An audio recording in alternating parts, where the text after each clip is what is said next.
ये कहानी है शरत चंद्र चट्टोपाध्याय रचित अनुपमा का प्रेम। अनुपमा 11 वर्ष की आयु से ही उपन्यास पढ़ पढ़कर मस्तिष्क को एकदम बिगाड़ बैठी थी। वो समझती थी मनुष्य के हृदय में जितना प्रेम, जितनी माधुरी, जितनी शोभा, जितना सौंदर्य, जितनी तृष्णा है, सब छीन बीन कर साफ कर उसके अपने मस्तिष्क के भीतर जमा कर रखी है। मनुष्य स्वभाव, मनुष्य चरित्र उसका नख दर्पण हो गया है। संसार में उसके लिए सीखने योग्य कोई भी वस्तु नहीं है। अब सब कुछ वो जान चुकी है, सब कुछ सीख चुकी है। सतीत्व की ज्योति को वह जिस प्रकार देख सकती है, प्रणय की महिमा को वह जिस प्रकार समझ सकती है, संसार में और कोई उस जैसा समझदार नहीं है। अनुपमा इस बात पर किसी तरह भी विश्वास नहीं कर पाती। अनुपमा ने सोचा वह एक माधवी लता है जिसमें मंजरियां आ रही हैं। इस अवस्था में किसी शाखा की सहायता लिए बिना उसकी मंजरियां किसी भी तरह प्रफुल्लित होकर विकसित नहीं हो सकती। इसी कारण उसने खोज कर एक नवीन व्यक्ति को सहयोगी की तरह मनोनीत कर लिया एवं 2-4 दिन में ही उसने मन, प्राण, जीवन, यौवन सब कुछ दे डाला। मन ही मन देने अथवा लेने का सबको समान अधिकार है, परंतु ग्रहण करने से पूर्व सहयोगी को भी बताने की आवश्यकता होती है। यही आकर माधवी लता कुछ विपत्ति में पड़ गई। नवीन निरोधकांत को वो किस तरह जताए कि वो उसकी माधवी लता है, विकसित होने के लिए खड़ी हुई है। उसे आश्रय न देने पर इसी समय मंजरियों के पुष्पों के साथ वह पृथ्वी पर लोटती पोटती प्राण त्याग देगी, परंतु सहयोगी उसे जान नहीं सका। न जानने पर भी अनुपमा का प्रेम उत्तरोत्तर वृद्धि पाने लगा। अमृत में विष, सुख में दुख और प्रणय में विच्छेद चिर प्रसिद्ध है। 2-4 दिन में ही अनुपमा विरह व्यथा से जर्जर शरीर होकर मन में ही बोली, स्वामी तुम मुझे ग्रहण करो या ना करो, बदले में प्यार दो या ना दो, मैं तुम्हारी चिरदासी हूं। प्राण चले जाए यह स्वीकार है, परंतु तुम्हें किसी भी प्रकार नहीं छोड़ूंगी। इस जन्म में न पा सकूं तो अगले जन्म में अवश्य पाऊंगी। तब देखोगे सती साध्वी की शुद्ध भुजाओं में कितना बल होता है। अनुपमा बड़े आदमी की लड़की है। घर से संलग्न बगीचा भी है, मनोरम सरोवर भी है। वहां चांद भी उगता हुआ दिखाई देता है, कमल भी खिलते हैं, कोयल भी गीत गाती है, भौरे भी गुंजारते हैं। पर वह घूमती फिरती विरह व्यथा का अनुभव करने लगी। सिर के बाल खोलकर अलंकार उतार फेंके, शरीर में धूल मल कर प्रेम योगिनी बन कभी सरोवर के जल में वो अपना मुंह देखने लगी, कभी आंखों में आंसू बहाती हुई गुलाब के फूल चूमने लगी, कभी आंचल बिछाकर वृक्ष के नीचे सोती हुई हाय की हुताशन और दीर्घ श्वास छोड़ने लगी। भोजन में रुचि नहीं रही, शयन की इच्छा नहीं, साज सज्जा से बड़ा वैराग्य हो गया। कहानी किस्तों की भांति विरक्ति आ हो गई। अनुपमा दिन प्रतिदिन सूखने लगी। देख सुनकर अनुपमा की माता को मन ही मन चिंता होने लगी। एक ही तो लड़की है, उसे भी ये क्या हो गया। पूछने पर वही जो कहती और उसे कोई भी समझ नहीं पाता। होठों की बात होठों पर ही रह जाती। अनुपमा की माता फिर एक दिन जगबंधु बाबू से बोली, अजी एक बार क्या ध्यान से नहीं देखोगे? तुम्हारी एक लड़की है, ये जैसे बिना इलाज के मरी जा रही है। जगबंधु बाबू चकित होकर बोले, क्या हुआ उसे? सो कुछ नहीं जानती, डॉक्टर आया था, देख सुनकर बोला बीमार कुछ भी नहीं है, तब ऐसे क्यों हो जा रही है? जगबंधु बाबू विरक्त होते हुए बोले, फिर हम किस तरह जाने? तो मेरी लड़की मर जाए, ये बड़ी कठिन बात है। ज्वर नहीं, खांसी नहीं, बिना बात के ही यदि मर जाए तो मैं किस तरह बचाए रहूंगा? गृहिणी सूखे मुंह से बड़ी बहू के पास लौटकर बोली, बहू मेरी अनु इस तरह से क्यों घूमती रहती है? अब ये किस तरह जानूं मैं माँ? तुमसे क्या कुछ भी नहीं कहती? कुछ नहीं। गृहिणी लगभग रो पड़ी। तब क्या होगा बिना खाए बिना सोए? अब इस तरह सारे दिन बगीचे में कितने दिन घूमती फिरती रहेगी और कितने दिन बचेगी? तुम लोग उसे किसी तरह भी समझाओ, नहीं तो मैं बगीचे के तालाब में किसी दिन डूब मरूंगी। बड़ी बहू कुछ देर सोचकर चिंतित होती हुई बोली, देख सुनकर कहीं विवाह कर दो, गृहस्थी का बोझ पड़ने पर अपने आप ही सब ठीक हो जाएगा। ठीक बात है, तो आज ही यह बात मैं पति को बताऊंगी। पति यह बात सुनकर थोड़ा हंसते हुए बोले, कलिकाल है, कर दो, ब्याह करके ही देखो, यदि ठीक हो जाए। दूसरे दिन घटक आया। अनुपमा बड़े आदमी की लड़की है, ऊपर से वो सुंदर भी है। वर के लिए चिंता ही नहीं करनी पड़ी। 1 सप्ताह के भीतर ही घटक महाराज ने वर निश्चित करके जगबंधु बाबू को समाचार दिया। पति ने यह बात पत्नी को बताई, पत्नी ने बड़ी बहू को बताई, क्रमशः अनुपमा ने भी सुनी। 2-1 दिन बाद एक दिन दोपहर के समय सब मिलकर अनुपमा के विवाह की बातें कर रहे थे। इसी समय वो खुले बाल, अस्त व्यस्त वस्त्र किए, एक सूखे गुलाब के फूल को हाथ में लिए चित्र की भांति आ खड़ी हुई। अनु की माता कन्या को देखकर तनिक हंसती हुई बोली, ब्याह हो जाने पर ये सब कहीं अन्यत्र चला जाएगा। 2-1 लड़का लड़की होने पर तो कोई बात ही नहीं। अनुपमा चित्र लिखित की भांति सब बातें सुनने लगी। बहू ने फिर से कहा, माँ, नंदानी का विवाह का दिन कब निश्चित हुआ है? और नंदो जी क्या पढ़ रहे हैं? इस बार बीए की परीक्षा देंगे। तब तो बहुत अच्छा वर है। और इसके बाद थोड़ा हंसकर मजाक करते हुए बोली, परंतु देखने में खूब अच्छा न हुआ तो हमारी ननंद जी को पसंद नहीं आएगा। क्या पसंद नहीं आएगा? मेरा जमाई तो देखने में खूब अच्छा है। इस बार अनुपमा ने कुछ गर्दन घुमाई, थोड़ा सा हिलकर पांव के नख से मिट्टी खोदने की भांति लंगड़ाती लंगड़ाती बोली, विवाह मैं नहीं करूंगी। माँ ने कुछ सुना ही नहीं ऐसे कहते हुए बोला, क्या है बेटी? बड़ी बहू ने अनुपमा की बात सुन ली थी। वह खूब जोर से हंसते हुए बोली, ननंद जी कहती है वो विवाह नहीं करेगी। विवाह नहीं करेगी? नहीं, न करे। अनु की माता मुंह बनाकर हंसती हुई चली गई। गृहिणी के चले जाने पर बड़ी बहू बोली, तुम विवाह नहीं करोगी? अनुपमा पूर्ववत गंभीर मुंह किए बोली, किसी प्रकार भी नहीं। क्यों? चाहे जिसका हाथ पकड़ देने का नाम विवाह नहीं है। मन का मिलन न होने पर विवाह करना भूल है।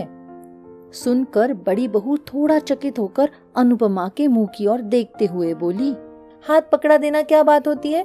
पकड़ा नहीं देंगे तो क्या लड़कियां स्वयं ही देख सुनकर पसंद करने के बाद विवाह करेंगी? अवश्य। तब तो तुम्हारे मत के अनुसार मेरा विवाह भी एक तरह की भूल ही हो गया। विवाह से पहले तो तुम्हारे भाई का नाम तक मैंने नहीं सुना था। सभी क्या तुम्हारी ही भांति हैं? बहू एक बार फिर से हंसकर बोली, तब क्या तुम्हें मन का कोई आदमी मिल गया है?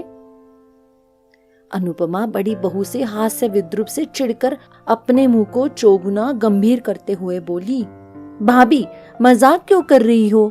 क्या ये मजाक का समय है? क्यों, क्या हो गया? क्या हो गया? तो सुनो। अनुपमा को लगा उसके सामने ही उसके पति का वध किया जा रहा है। अचानक कतलू खा के किले में वध के मंच के सामने खड़े हुए विमला और वीरेंद्र सिंह का दृश्य उसके मन में जाग उठा। अनुपमा ने सोचा, वो लोग जैसा कर सकते कि ये वैसा नहीं कर सकती। सती स्त्री संसार के किसका भय करती है? देखते देखते उसकी आंखें अनैसर्गिक प्रभा से तप तप करके जल उठी। देखते देखते उसने आंचल को कमर पे लपेट कर कमरबंद की तरह बांध लिया। ये दृश्य देखकर बहू 3 हाथ पीछे हट गई।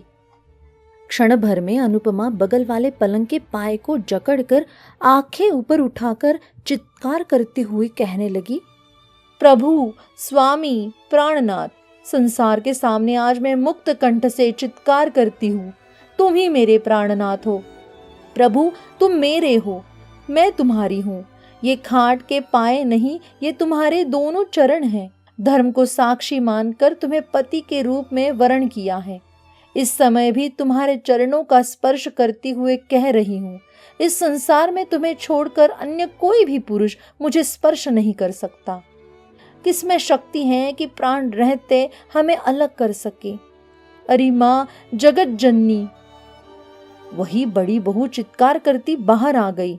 अरे देखते हो ननद रानी कैसा ढंग अपना रही है। देखते देखते गृहिणी भी दौड़ती हुई आई। बहू रानी का चित्कार बाहर तक पहुंचा था। क्या हुआ, क्या हो गया, कहते हुए गृहस्वामी और उसके पुत्र चंद्रबाबू भी दौड़कर आ गए। गृहस्वामी, गृहिणी, पुत्र, पुत्रवधू और दास दासियों से क्षण भर में ही घर में भीड़ सी हो गई। अनुपमा मूर्छित होकर खाट के समीप ही पड़ी हुई थी। गृहिणी रो उठी। मेरे अनु को क्या हो गया? डॉक्टर को बुलाओ, पानी लाओ, हवा करो। इस चित्कार से आधे पड़ोसी भी घर में जमा हो गए। बहुत देर बाद आंखें खोलकर अनुपमा धीरे धीरे बोली, मैं कहाँ हूँ? उसकी माँ उसके पास मुंह लाती हुई स्नेहपूर्वक बोली, कैसी हो बेटी, तुम मेरी गोद में लेटी हो। अनुपमा दीर्घ निश्वास छोड़ते हुई धीरे धीरे बोली, ओह, तुम्हारी गोद में? मैं समझ रही थी कहीं अन्यत्र स्वप्न नाट्य में उनके साथ बही जा रही थी मैं। पीड़ा विगलित अश्रु उसके कपालों पर बहने लगे। माता उन्हें पोंछती हुई कातर स्वर में बोली, क्यों रो रही हो बेटी? अनुपमा दीर्घ निश्वास छोड़कर चुप रह गई। बड़ी बहू चंद्रबाबू को एक और बुलाकर बोली, सबको जाने को कह दो, नंदरानी ठीक हो गई है। धीरे धीरे सब लोग चले गए। रात को बहू अनुपमा के पास आकर बैठकर बोली, ननंदरानी, किसके साथ विवाह होने पर तुम सुखी हो जाओगी? अनुपमा बोली, सुख दुख मुझे कुछ नहीं, सो तो मैं समझ गई हूँ, परंतु है कौन वो? सुरेश, मेरे सुरेश। सुरेश? राखाल मुजुमदार के लड़के? हाँ, वे ही। रात में ही गृहिणी ने बात सुन ली। दूसरे दिन सवेरे ही मुजुमदार के घर जा उपस्थित हुई। बहुत सी बातों के बाद सुरेश की माता से बोली, अपने लड़के के साथ मेरी लड़की का ब्याह कर लो। सुरेश की माता हंसते हुए बोली, बुरा क्या है? बुरे भले की बात नहीं, विवाह करना ही होगा। तो सुरेश से एक बार पूछ आऊं, वे घर में ही है, उसकी सम्मति होने पर पति की असहमति नहीं होगी। सुरेश उस समय घर में रहकर बीए की परीक्षा की तैयारी कर रहा था। वो एक क्षण उसके लिए एक वर्ष के समान था। उसकी माँ ने विवाह की बात कही, मगर उसके कान में नहीं पड़ी। गृहिणी ने फिर कहा, सुरो, तुझे विवाह करना होगा। सुरेश मुंह उठाकर बोला, वह तो होगा ही, परंतु अभी क्यों? पढ़ने के समय ये बातें अच्छी नहीं लगती। गृहिणी अप्रतिभ होके बोली, नहीं नहीं, पढ़ने के समय क्यों, परीक्षा समाप्त हो जाने पर विवाह होगा। कहाँ? इसी गांव में जगत बाबू की लड़की के साथ। क्या? चंद्र की बहन के साथ, जिसे मैं बच्ची कहकर पुकारता हूँ। बच्ची कहकर क्यों पुकारोगे? उसका नाम अनुपमा है। सुरेश हंसकर बोला, हाँ हाँ, अनुपमा। हटो, वो तो बड़ी कुत्सित है। कुत्सित कैसे हो जाएगी? वो तो देखने में अच्छी है। भले ही दिखने में अच्छी हो, पर एक ही जगह ससुराल और पिता का घर होना मुझे अच्छा नहीं लगता। क्यों? उसमें क्या दोष है? दोष की बात का कोई मतलब नहीं। तुम इस समय जाओ माँ, मैं थोड़ा पढ़ लूं। इस समय कुछ भी नहीं होगा। सुरेश की माता लौटकर बोली, सुरो तो एक ही गांव में किसी प्रकार भी विवाह नहीं करना चाहता। अनु की माँ बोली, क्यों? सो तो नहीं जानती। अनु की माता मुजुमदार की गृहिणी का हाथ पकड़कर कातर भाव में कहने लगी, ये नहीं होगा बहन, यह विवाह तुम्हें करना ही पड़ेगा। लड़का तैयार नहीं है, मैं क्या करूं बताओ? न होने पर भी मैं किसी भी तरह नहीं छोड़ूंगी। तो आज ठहरो, कल फिर एक बार समझा कर देखूंगी, यदि सहमत कर सकी। अनु की माता घर लौटकर जगत बंधु बाबू से बोली, सुरेश के साथ हमारी अनुपमा का जिस तरह विवाह हो सके वह करो।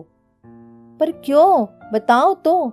राम गांव में तो एक तरह सब निश्चित हो चुका है, अब उस संबंध को तोड़ दे क्या? कारण है। कारण क्या है? कारण कुछ नहीं, परंतु सुरेश जैसा रूप गुण से संपन्न लड़का हमें कहाँ मिल सकता है? फिर मेरी एक ही लड़की है, उसे भी दूर ब्याहूंगी क्या? सुरेश के ब्याह होने पर जब चाहूंगी तब उसे देख सकूंगी। अच्छा, प्रयत्न करूंगा। प्रयत्न नहीं, निश्चित रूप से करना ही होगा। पति नत का हिलना डुलना देखकर हंस पड़े। बोले, यही होगा जी। संध्या के समय गृहस्वामी ने मुजुमदार के घर से लौटकर गृहिणी से कहा, वहां विवाह नहीं होगा। मैं क्या करूं बताओ? उनके तैयार न होने पर मैं जबरदस्ती तो उन लोगों के घर अपनी लड़की को फेंक नहीं आऊंगा। करेंगे क्यों नहीं? एक ही गांव में विवाह करने का उनका विचार नहीं है। गृहिणी अपने मस्तिष्क पर हाथ मारते हुए बोली, मेरे ही भाग्य का दोष है। दूसरे दिन वह सुरेश की माँ के पास जाकर बोली, दीदी विवाह कर लो। सुरेश की माँ बोली, मेरी भी इच्छा है, परंतु लड़का किस तरह तैयार हो? अनुपमा की माता बोली, मैं छिपकर सुरेश को और भी 5,000 रुपए दूंगी। रुपयों का लोभ बड़ा ही प्रबल होता है। सुरेश की माँ ने ये बात सुरेश के पिता को बताई।